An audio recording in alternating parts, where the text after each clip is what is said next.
உமக்கு நன்றி. சுகத்தை தந்தீரே உமக்கு நன்றி. பலனை தந்தீரே உமக்கு நன்றி. ஒவ்வொரு மாதம் ஆண்டவரை எல்லா காரியத்தை விட்டு வேலை விட்டு ஆண்டவரை சுகத்தை ஆண்டவரை பாராமல் பலவீனத்தை பாராமல் ஆண்டவரை பிரயாணப்பட்டு வருகிற பிள்ளைகள் உண்டப்பா. அவர்களுக்காய் நாங்கள் செபிக்கிறோம் ஆண்டவரை. அவர்கள் எண்ணங்களும் ஏக்கங்களும் அறிந்திருக்கிற தேவனே, அவர்கள் எதற்காக வருகிறார்களோ, என்ன பிரச்சனையோடு வருகிறார்களோ, என்ன தேவையோடு வருகிறார்களோ, நீர் ஒருவர் அறிவீர் ஆண்டவர். நீர் ஒருவர் அறிவீரப்பா. அவர்களை நீர் இந்த வருஷத்தில் நீர் ஆசீர்வதிக்க வேண்டும் என்று ஜெபிக்கிற. இந்த கடைசி மாதத்தில் நடக்காத காரியங்கள் நடக்கட்டும் என்று ஜெபிக்கிற. நடக்கட்டும் என்று ஜெபம் பண்ணுகிறேன் ஐயா. ஆண்டவரே நடக்கட்டும் என்று ஜெபம் பண்ணுகிறேன்.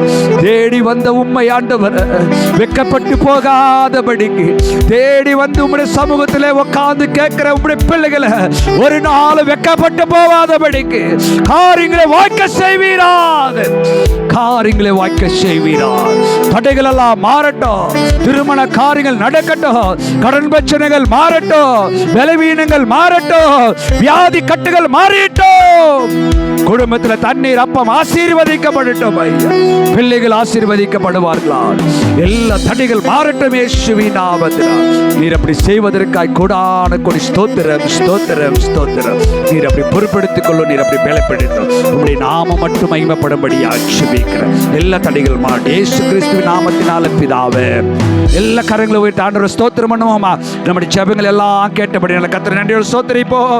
எல்லா நல்ல கரங்களை தட்டி உற்சாகமாய் ஹல்லேலூயா. ஆமென் ஆமென்.